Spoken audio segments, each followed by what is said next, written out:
Welcome to Women Kicking Glass, the only radio show on OC Talk Radio dedicated to empowering women to be the best leaders they can be in any endeavor they choose. Patty Grimm is our host and interviews top women in a variety of fields to help women grow, learn, and lean in together. Patty has over 25 years of experience in primarily male-dominated fields in senior-level management positions. Patty is the owner of Advantage Training Limited, an organizational leadership team training company. She recently released her new book for women called Quiet Women Never Changed History. Be strong, stand out, and stand up. With the subtitle, Let's Go Kick Some Glass. All right, we're going to kick some glass with a couple of twin glass kickers here this morning. Yeah, we've got a couple incredible women here, and our topic today is so timely for a lot of people out there. It's about gracefully embracing chaos, the balance of running a family business and being a working mom. So we're going to talk about that myth of trying to do it all.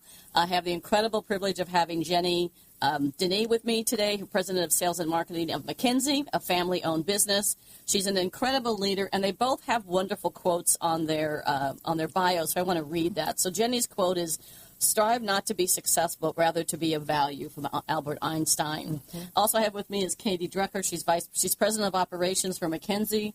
Strong mix of leadership skills, strong mix of culture, strong mix of everything that she does around MazKenzie, including team building activities. And I know both these women from a program called Girls Inc., which is all about educating and empowering young girls to be strong leaders. And they're involved in several other things, Ronald McDonald House, a variety of other things. But mostly they are working moms who run a family business. So tell us first about MazKenzie and what MazKenzie actually is.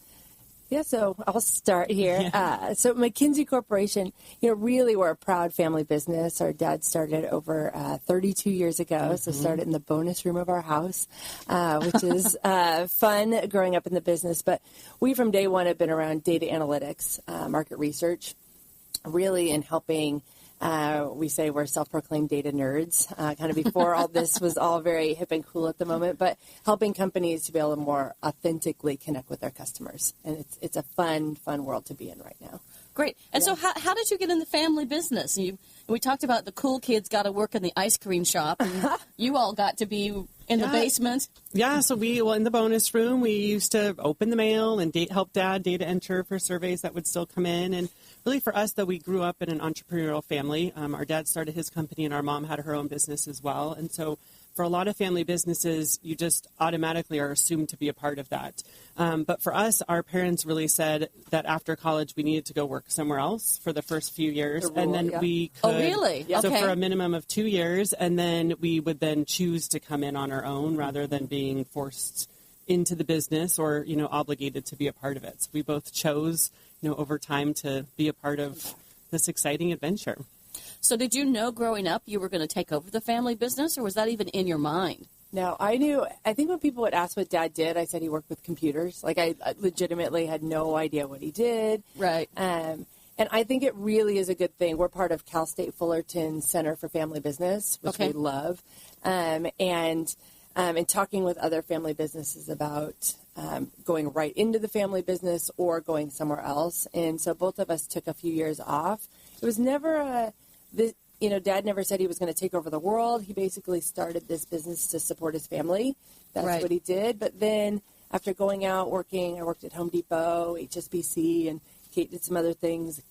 Then we realized, this makes sense. What we're doing great work at the company and where we are and having small children. Then we came back. So, well, what's interesting about the organization is one of the things that you both do so well is create this culture of inclusiveness and do things like team building activities. So as a business owner, why are those things really important to the business? Because, isn't it all about the bottom line?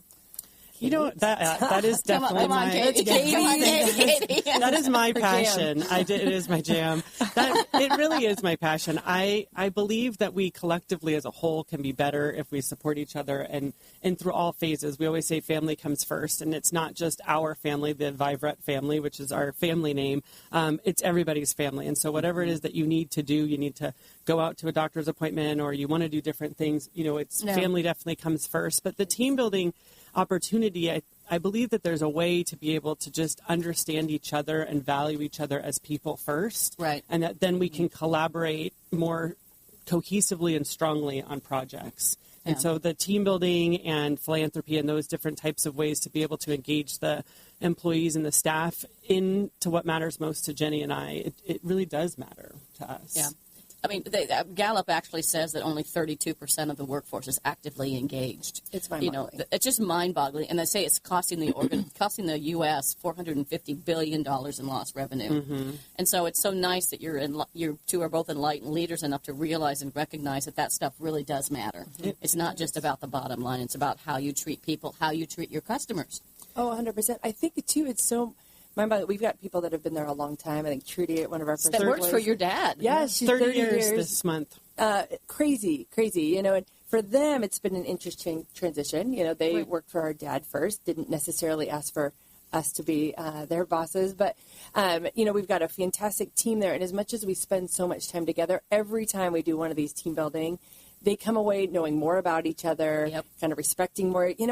Coming out of these things, actually, I found out a couple of our people, one was a childhood actress, one was on the radio, I spent all day with you people, and I don't know these things. So I think taking a minute to step out of doing the work and finding out about each other adds so much value. And face it, millennials are now 50% of the workforce, and I was at an event last night that said by 2025 they'll be 70% of the workforce.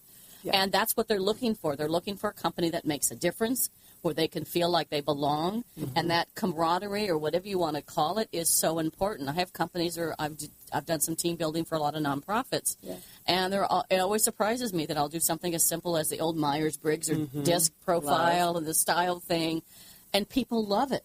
I bring in Tinker Toys. They play with Tinker Toys. It's amazing for me that these adults, within a minute, and I give them a task to build a Tinker Toy tower, they're in it like kids. Yes. And that so much creates that camaraderie of who they are and what's important to them. And I think being able to be, with customers, we've been talking about it, but with our employees and just people in general, they want to be authentically known and have a connection. Really make a difference. It's the biggest human need. 100%. 100%. Excuse me, and that we're more than just the job that we do, and that really has been a huge thing too. Yeah. For us, it's interesting, as you mentioned, with the millennials coming in. We do have we have multi-generations right now within the workforce, which is really interesting. And what is it that makes each generation also tick, and how do we find opportunities to be able to cross those generations and them to be able to understand each other in different unique ways to be able to do that.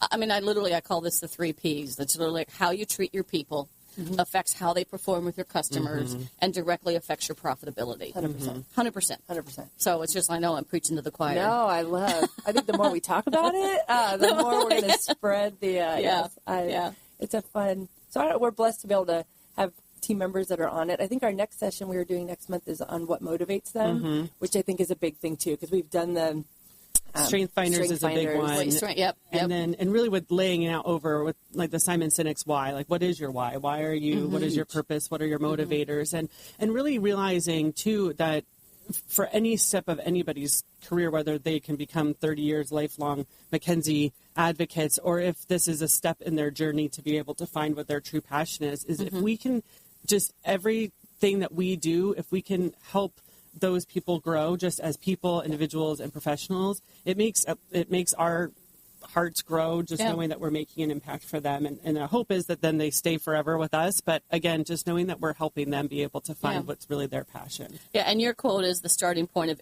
of all achievement is desire with Napoleon Hill. And so that was kind of interesting. So what are the challenges of working with your twin? You know each other so well. Do you finish each other's sentences? So we do. Yeah, now we do. We do have a unique story. So Jenny and I are extremely different, and you probably can see in here. We look extremely different. We are personalities. We are yin and yang. So together, we really do make a good combined person.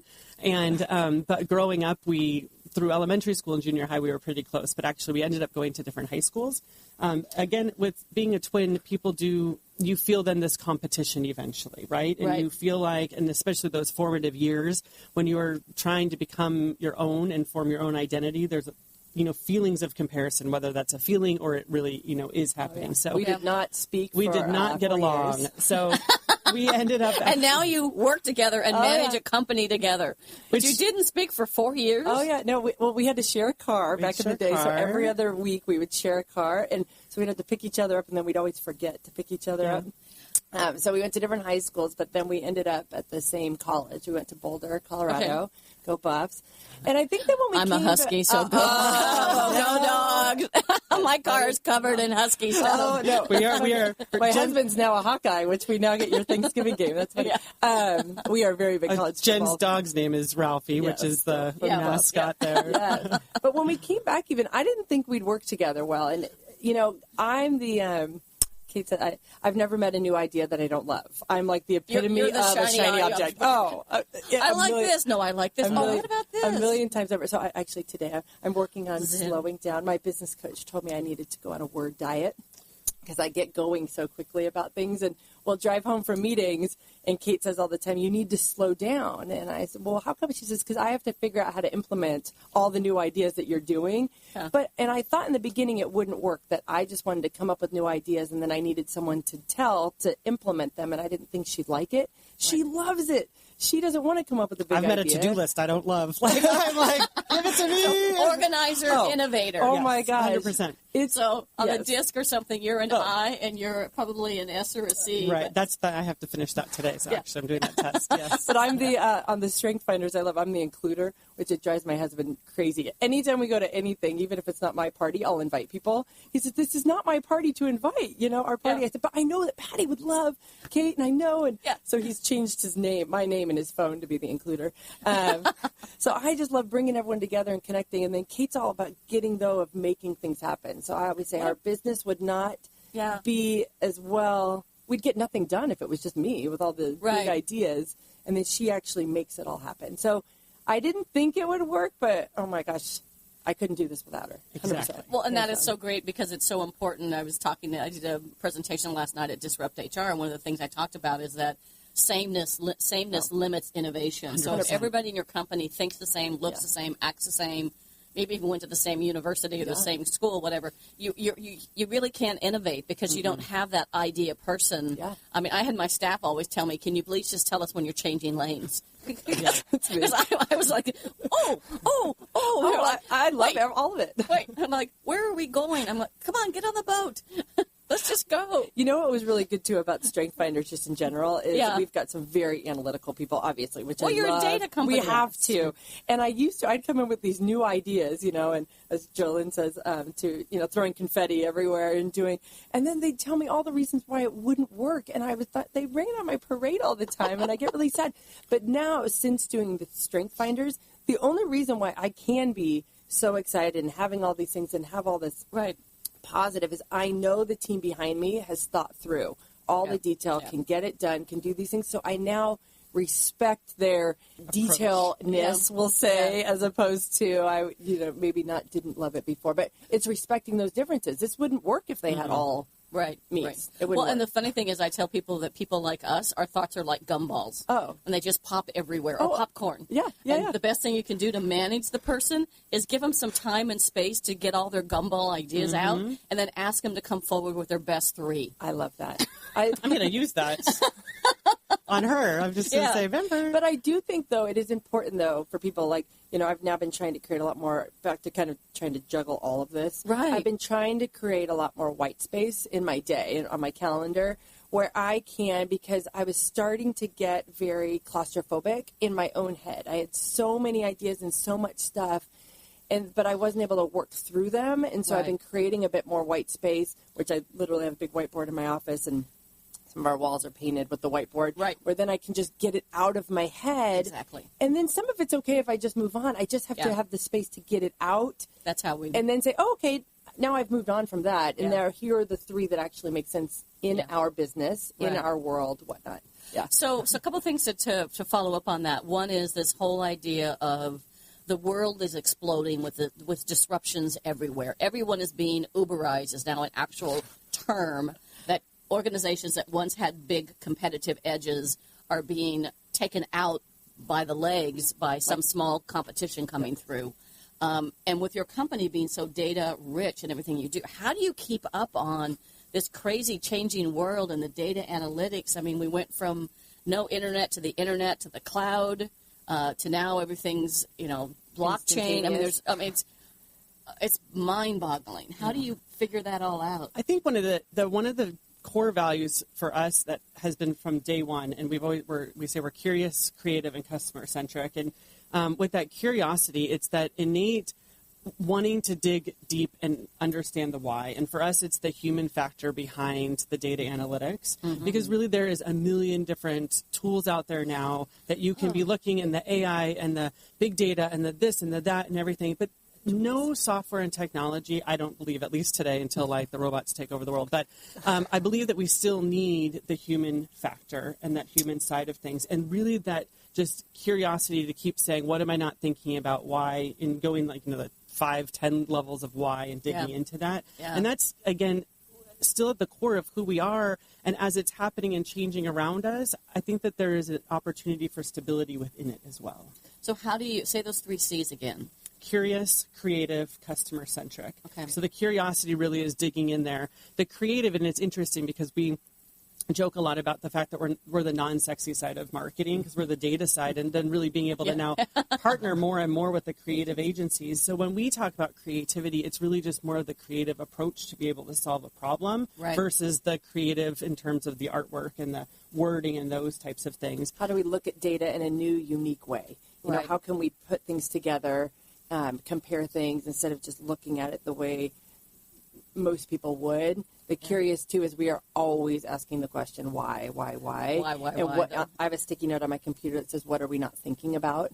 I like that. What are we not thinking about? 100%. Because, at the end of every project, it's always like, I wish we would have. And you're not going to know everything, but at the beginning, if we want to know, what are we trying to solve for? Because, especially for me, and Kate pushes back a lot, I mean, how do we keep up? Number one, my brain explodes at the end of every night. I literally, I have a 3-year-old and a 6-year-old, so I also just crash every single night because there's so much. But if we come back to, because I can get distracted by every new piece of software out there and technology out there, but what are we trying to solve for? What are we trying to do? What is the actual problem? Then we come up with the best solution is of how we can get there. And then how do we use that to help our customers? I know there's a lot of companies that have like visions and value statements that say our customers are number one. In fact, when they surveyed a bunch of leaders, they said 80% of the leaders thought they had a customer inclusive culture, but only 4% of the customers believed it. Yeah. And that's a mind-boggling statistic. Huge. So always asking ourselves, what does this mean?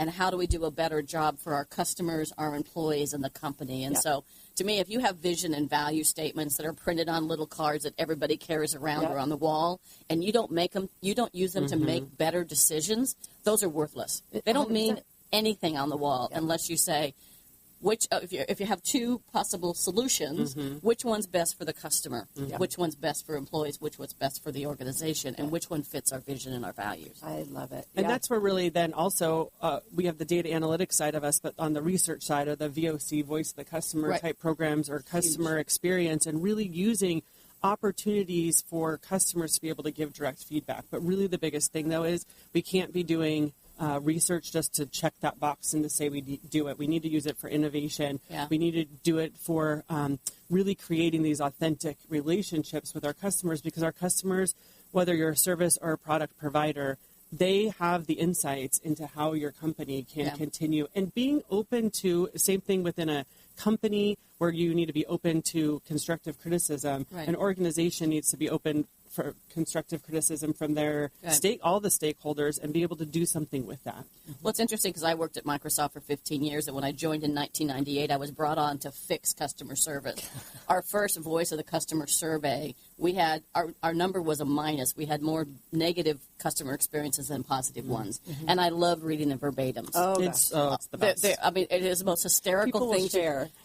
But also then for 5-10 years, we would get surveys every year, and people would either celebrate it went up or get depressed it went down because our compensation was tied to it.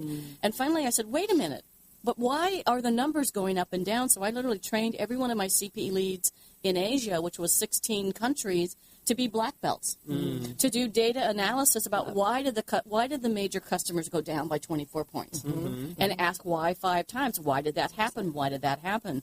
what was interesting in this quick story, and then we'll take a quick break in a minute. We'll get to talk about mommy and balance stuff in a second. But the interesting thing is this was 16 countries, and there was no initiative that came out that said, take these people who used to be customer-facing engagement managers and put them on revenue. But each individual country manager did this alone, and our numbers dropped by 24 points in a single 6-month period. Yeah.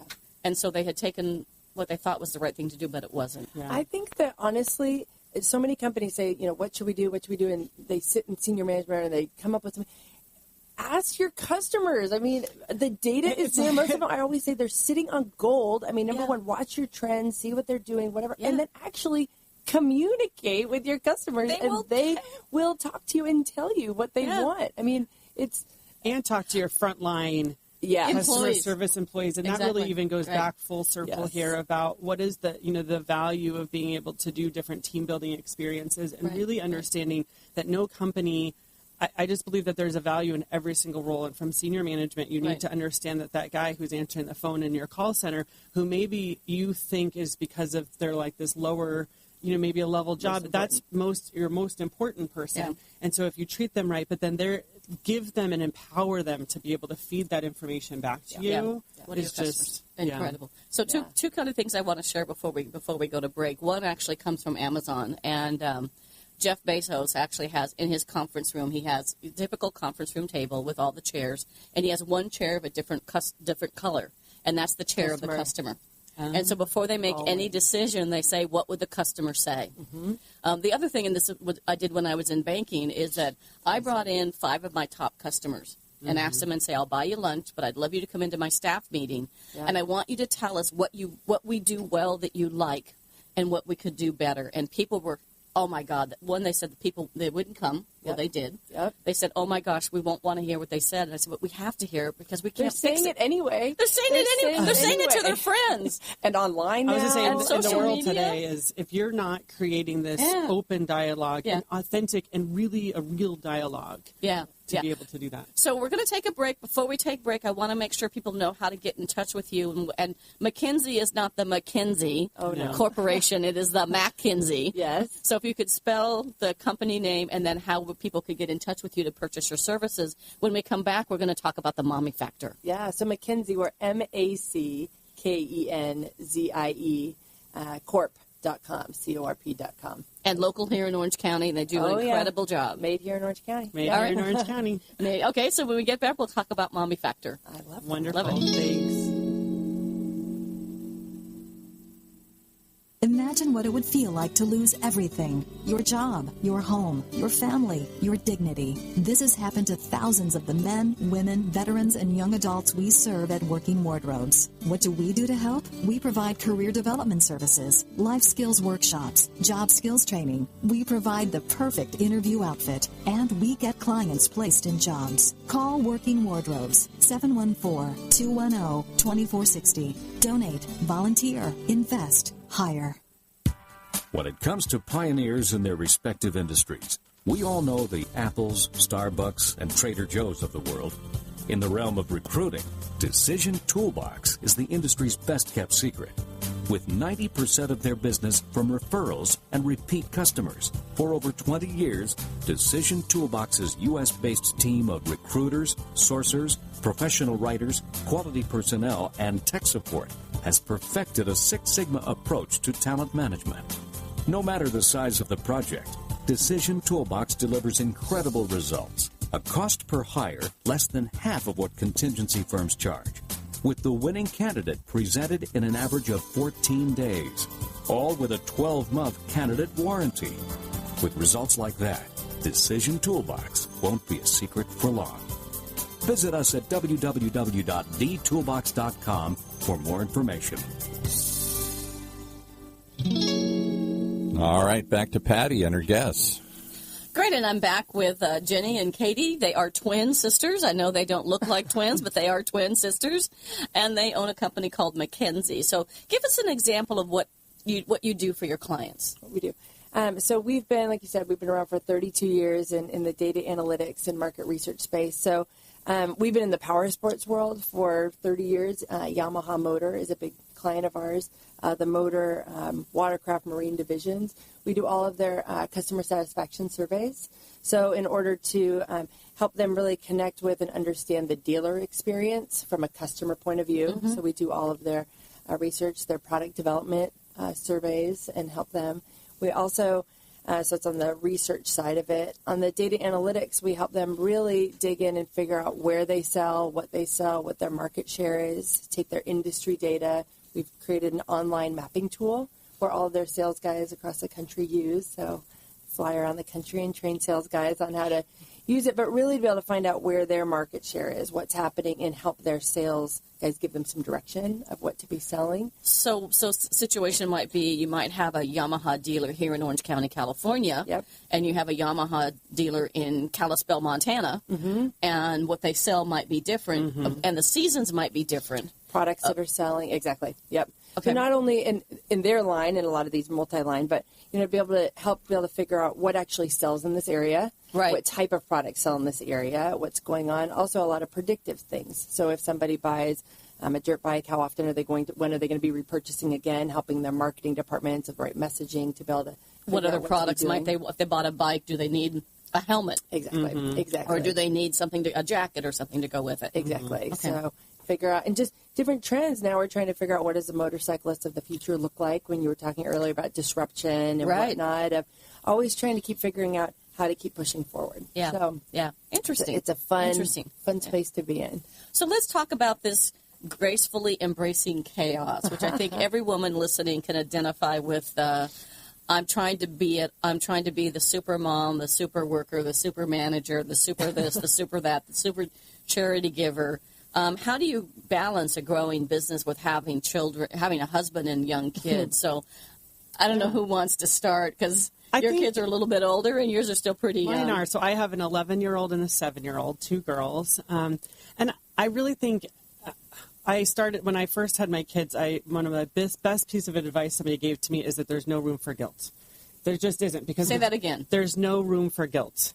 Because if you're a stay-at-home mom, you might feel guilty that then you can't afford to put your kids in all the sports or those types of things. If you're a working mom, you're then going to feel guilty that you don't have time for everything. So really trying, for me at least, I've really tried to live my life since having the kids and taking over the business is there's just no room for guilt. Great. Because the decisions I've made are the right decisions for me, and I just have to feel okay with that. Yeah.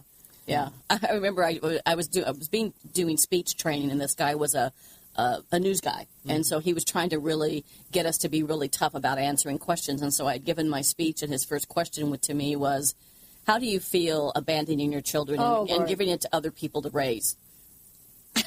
That's so funny. Like, whoa. It's funny. I was at a party recently, and somebody asked me a similar type of thing, and I, decided not to get angry about it. But quite honestly, exactly. I think trying to balance it all, it's a hard thing, And I was blessed, so I have a 6-year-old and an almost 3-year-old. So I was blessed to have Kate to teach me that there's no room for guilt, but also just knowing the right decisions. I know, quite honestly, that my kids are better off because I'm a working mom. I mean, God bless, by the way, teachers and daycare providers. Oh, my goodness. I know that I was not cut out for that. God bless them for raising. But I truly believe, too, that it takes a village. So and luckily we are here. So, we definitely, our kids went to the same in-home daycare, the same preschool. So if we're running late for meetings, can you pick up, can you whatnot? Our parents are here. But just trying to figure, there is no perfect. I love the gracefully embracing chaos as a little tagline of ours, because I love that gracefully of how can we do it the best way and embracing the nonsense. And not to say my 6-year-old is fantastic. She's this like little hippie child, like go with the flow. My 3-year-old is not. She's a little more, she's got my number. And so the mornings of trying to get to work by 8 a.m. with 2 drop-offs with these kids, it's a lot. And I was very, I'd say, stressed, frantic, and angry a lot of times in the morning. And I asked Taylor the other day how she wanted me to be, if she could describe what she wanted Mommy to be. And she she's said, your 3-year-old? No, she's an older one. She 6-year-old. said, calm, cool, and collected. She said, you're not any of those. And oh my God, it was terrible. So trying to now realize what's important and, if I'm 10 minutes late and where to go, and I just need to find, there is no balance, but how to on the mornings when we got to get here. Then we figure it out, and thank God for our husbands. They are fantastic. Yeah. This whole idea of, there was a book a number of years ago, probably when I was sort of growing up in the business world, called the Cinderella Syndrome, right? That there was this myth that we needed to be the super mom, the super cook. We needed to be at every PTA meeting. We needed to bake perfect cupcakes. We needed all this stuff that people put on us. And the fact is that Cinderella was a character invented by Disney. Yeah. Wonder Woman is a comic. Yes. And they're not real. No. And nobody can do it all. And if they're trying to do it, I think eventually they're going to come to realize that they can't. Yeah.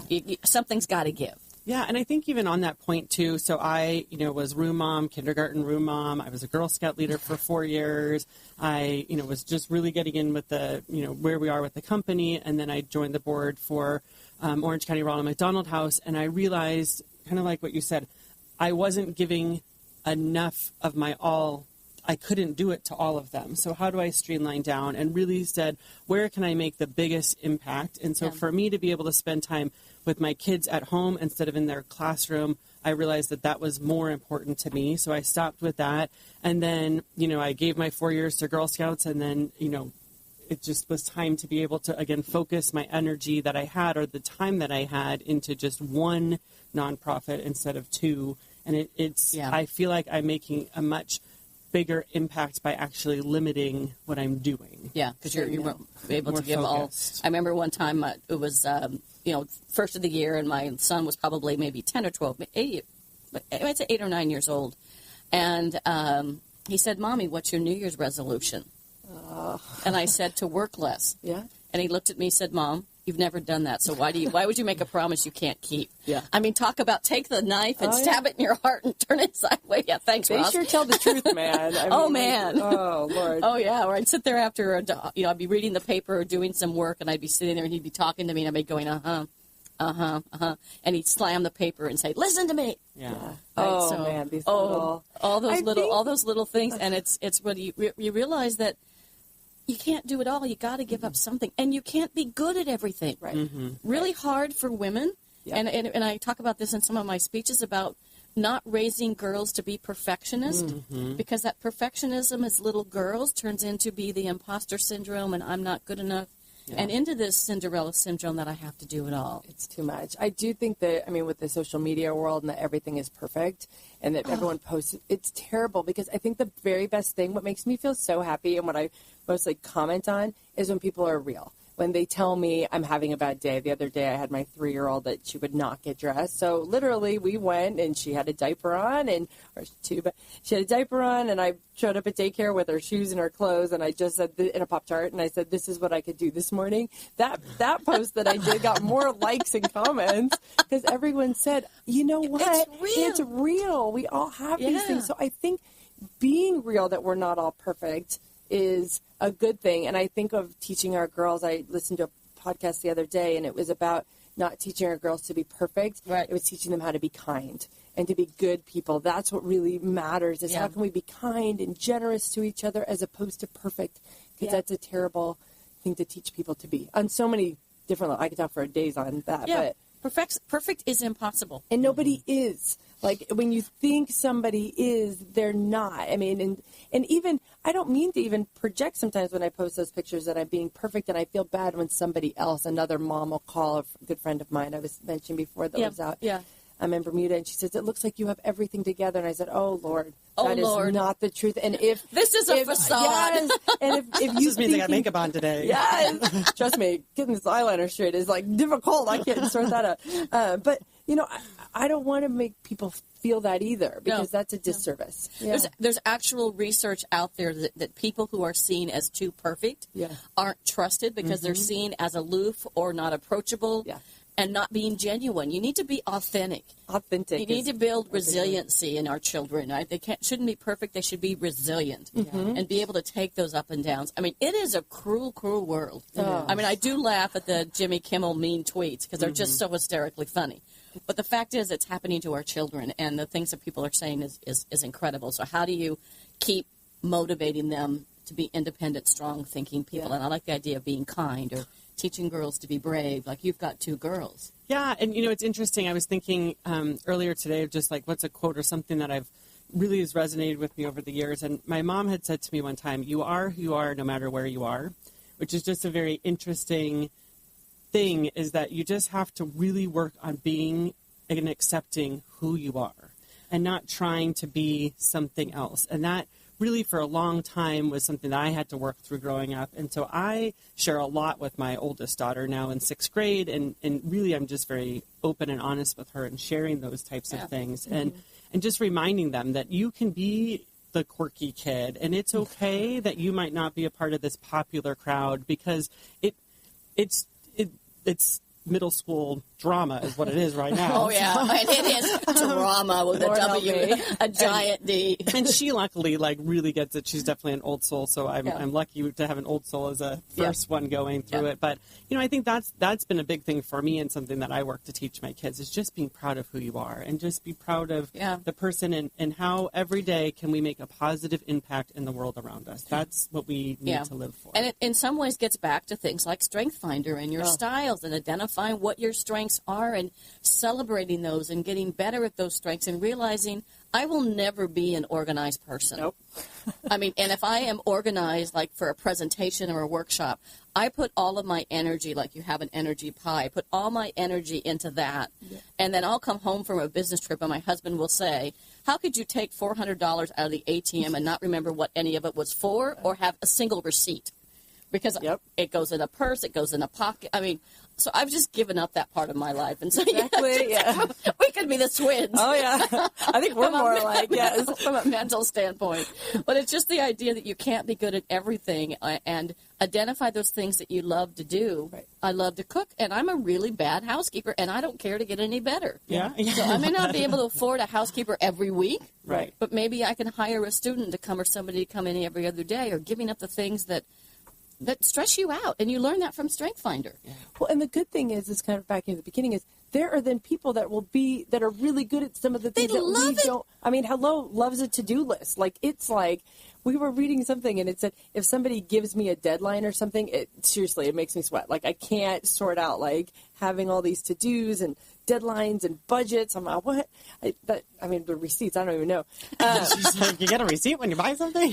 There are people. What are they for? What's this paper? I used to feel really bad about the fact that I wasn't, but finding the people that are really good on your team and partners, and that's us now partnering with other creative agencies and other things to know what we're really good at. Our little data nerds at our office, we are so dedicated to what we do and wanting to help people, and it's so fun of now thinking of, that's kind of even back to the nonprofit thing, but we're in a great spot of, we want to work with industries and companies that we're passionate about and make them better. Why the heck not? There's so much to do. Oh, yeah. So, and in the nonprofit world and in the power sports and professional sports of doing some stuff and just some different spaces. Yeah. Why not do what we want to be doing instead of So for those of you listening, I want to give you a specific go-do. If you haven't gone online, and you can go online and buy probably any one of the books by Marcus Buckingham. Mm-hmm. His first one was Now Discover Your Strengths. Mm-hmm. He's got Stand Out or Strength Finder 2.0 and Strength Finder at Work. In any of those books, if you buy the book, there's a code inside that you can go to his website for free and take a Strength Finder assessment. Amazing. And find out what your strengths are, and then play to those strengths, and realize that you bring people around you who don't have the strengths that you do. A lot of times when I do these sessions, people will say, well, I'm all of these things. And I tell people, well, there's good news and bad news. The good news, that means you're extremely flexible and you have style flexibility, and we all need to have style flexibility and speak the other person's language and communicate with people. I said the bad news of that is that you've been playing so many roles for so long that you don't know who you are, and you've lost sense of yourself. Mm-hmm. Right?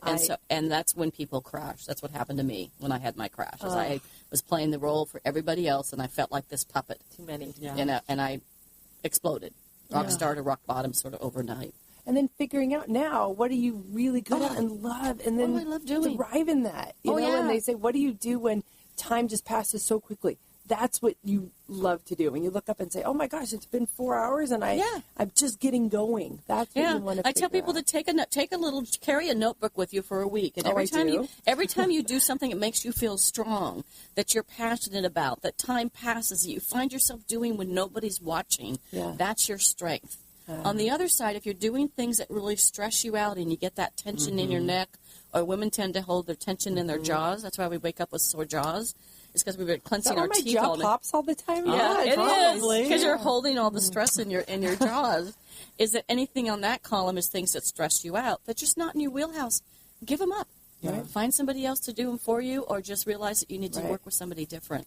And I think that is one of the things, too, of how do you balance it all, or how do we kind of embrace, this chaotic world that we live in, and really then finding also how do you fill your own bucket, right? Yeah, and how so does how that do you rain do that? down then to the rest of to your family, to your team, and those types of things, and making sure that there's time to be able to do something for yourself, independent of everybody else. So how do you fill your bucket?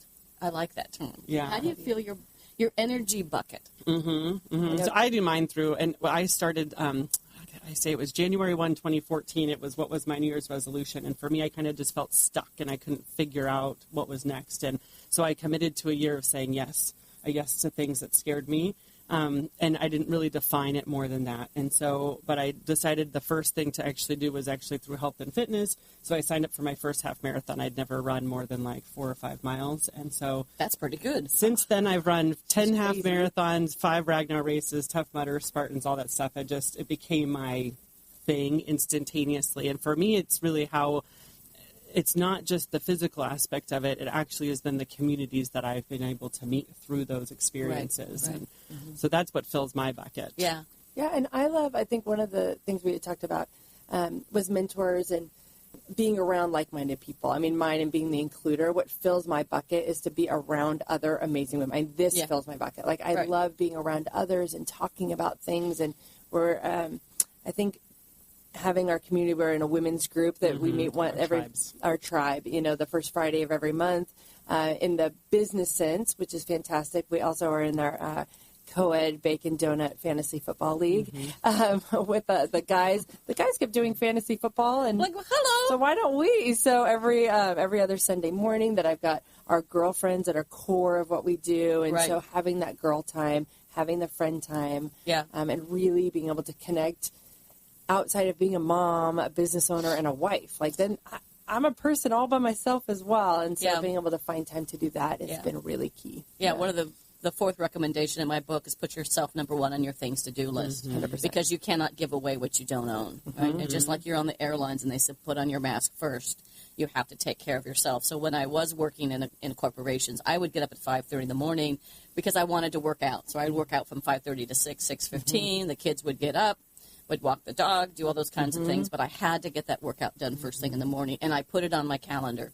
And now I put things on my calendar where I'm going to say, I'm just going to go have lunch with somebody today. Yep. Or I'm going to volunteer at a group that we both all work with, all three of us work with, called Girls Inc. Love. And give back to young girls, because you can be a mentor for somebody who's younger. I mean, incredible things that these young organizations do for women. That's been huge. The nonprofit and philanthropy for us, and a lot of people say to us, how do you guys have time to do that? But it's kind of, how do we not have time? I mean, I know it Kate just fills your bucket. Yeah, Kate does date night for her husband up at Ronald McDonald House and cook dinners. And so why not combine? And we've been trying to invite girlfriends. We've done a shopping event at our office where then we'll invite all of our girlfriends. We get girlfriend time and shopping and supporting a nonprofit. So how can we kind of gang things up together? Yeah. And it just giving back, that's what fills our bucket. How can we give to these organizations? And I mean, between being a business owner, two of us with 4 girls, how do we not support, Girls Inc. being strong, smart, and bold? Yeah. Everything about it is just who we are. Yeah. And Kate's... Yeah. And, Ronald McDonald House, for me, it was, I was, lucky or enough, I guess, to experience their room at the Chocolate Mission Hospital when I spent 4 nights there with my youngest back in 2014. And just the comfort and care that you get from being in that space, it was just something that, for me, I wanted to be able to be there, to be able to give back to them. Yeah, great. So we can't have it all. We have to figure out what we're really good at and play to our own strengths, and we need to give back to fill our bucket. And also just know it's okay to have bad days. I mean, the other my night, gosh. Lord, it was a day, and then the girls and the whatnot, and I just took my glass of wine. I said to my husband, I'm going upstairs and have a minute, it's okay. Have a minute, have 5. I literally Take remember a long shower. When my husband was CFO for Biltmore Hotel Group, and I was a VP for First Interstate Bank. We lived in Orange County. We commuted to LA on Amtrak every day before we had our son. Because that was an easy way to commute. You could relax. You could read the paper in the morning. But once we had our son, we had to carpool. And there were days that you're trying to get to that sitter by 6 o'clock because every 5 minutes is another $25 or $30, and and they stare at you like all evil. You walk evil! up late. Why are you late? But luckily I had a wonderful, wonderful sitter. That thank God she taught my son so many great things. And also teaching your kids to be independent. My son started cooking at 5, 6 years old and doing laundry, and he was really popular in college because he could cook. Yeah. I mean, one year for prom, he brought a girl home instead of going out to an expensive dinner. He cooked chicken Alfredo. He did Caesar salad. He had her name spelled out in rose petals when she walked into the room. So Amazing experience. But he was because he could cook. Yeah. Well, and he learned how to take care of himself. And knowing what you can teach your kids, I think I posted something a while ago, was I dream about being a Pinterest mom, but I'm an Amazon Prime mom. I mean, that's just... Oh, yeah. I didn't realize... Pinterest just confuses me. Martha Stewart makes me angry. I didn't realize people actually did the Pinterest things. I just pinned them. I didn't realize people actually followed... See, I'm the big idea person. But that's okay. My daughters know Amazon Prime, but... They love coming to work with us. I taught her chess the other day at work. She came because for Veterans Day. She thinks it's the coolest to come to Mommy's work. Yeah. Kate, you had yours doing some surveys, starting the cycle over again. Yeah. They were open. I said any dollar bills that you can find in the surveys you can keep. And But now I'm teaching them what we can. I can't teach them certain things, how to homemade, I'm not the crafty person. I have zero patience, right? But man, I can Amazon Prime like the best of them. So who are your role models? We have kind of a few minutes left. Who are your role models? And then the last question is, what advice do you have for moms who want to gracefully manage chaos and really kick some glass? So those are kind of two questions. Yeah, I mean, I think really I was thinking a little bit about the role models. And for me, I really do have to look back at the family that we've had. So our grandparents, and then really giving back to the community is a family value of ours. Right. Our grandparents gave huge amount of time.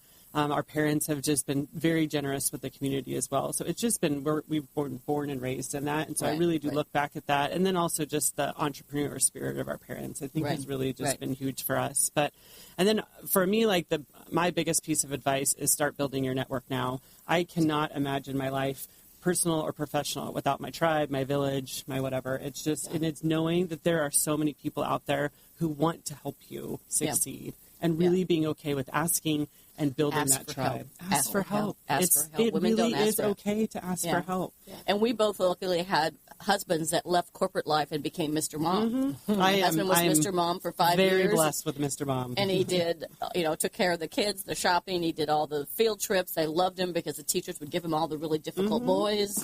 So having that tribe around you and people that help, and just ask for help.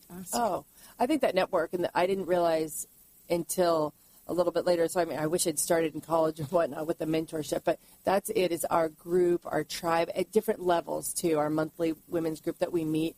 I know Ruth, who's amazing. She's over at Ware Milcom. She said, give yourself grace, Jenny. Like when I'll come in and I would just be crying, and it's great because a lot of them have older kids and are a little senior than us in their careers. And I see what they're doing, and I want to be there, but they say, give yourself grace. Like, I still have a kid that doesn't sleep through the night. I mean, I need to put sleep on my checklist, but of things to do. But give yourself grace. That is like a huge thing for me. And my motto too is that I'm doing the best I can. Yes. And I used to think that was it was a cop out. But you know what? I am. I'm doing the best I can as a mom, as a wife, as a friend, as a business owner. I truly am doing the very best I can. Right. That's all I can do. So be kind to yourself. Yes. And be forgiving to yourself, and recognize that you can't do it all, and that there's no perfection. And those people that are perfect, they're just not real. No. No. And maybe we can try and strive to get there, but it's okay to not be. It's kind of fun, actually. Yeah. Do the best you can. So best advice is form your tribe. Yes. Get people around you to do things that help you. be kind to yourself, and do the best that you can, moms. There's not anything else you can do, and that's it. So, I mean, really, that is a great way for moms out there to really manage their chaos, balance their life, and really go kick some glass. I'm in for that. You guys have been awesome. So you. last thing is one of you just, how do we get in touch with you? And please spell the name again. How do we get to MazKenzie Corp?